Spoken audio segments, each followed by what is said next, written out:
Ohio voters also passed recreational marijuana.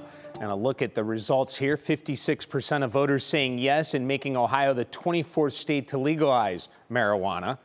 So what happens next? Well, in 30 days on December 7th, issue 2 will take effect. So that's when adults 21 and over will be allowed to possess marijuana or grow their own plants. Now, buying it may take a little longer. In fact, it could be a year from now. And here's why. Right now, Ohio's medical marijuana program is regulated by the Ohio Department of Commerce. Expanding the department's duties will take several months. And there are still more questions to be answered this morning. Carmen Blackwell is getting answers to that today. Carmen, good morning.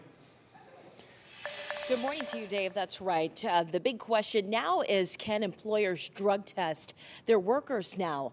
Passing issue 2, it doesn't come with protections for employees who recreationally use marijuana in the workplace. So we actually dug into issue 2 here and into the ballot's language. And it states clearly an employer is not required to, quote, accommodate an employee's use, possession, or distribution of adult use of cannabis.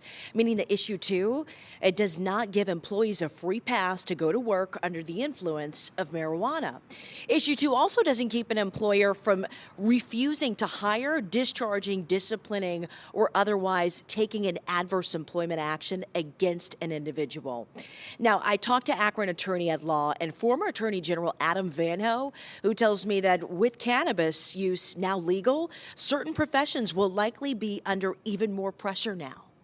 You're going to see a lot more testing in medicine and in law enforcement. In medicine, you're going to see more testing because of the fact that there's going to be constant questions if something goes wrong on an operating table or medications aren't prescribed correctly. And in law enforcement, because you have officers carrying weapons. And traditionally, those haven't been areas that have been tested in the past, but I expect them to be tested more in the future. Now, coming up in our next half hour, your questions answered. We're going to be talking about and breaking down issue 2 further and how this will impact drivers behind the wheel and what being pulled over under the influence might look like in the future. Dave? Yes, certainly very important to have all the answers to this right now. Carmen, thank you.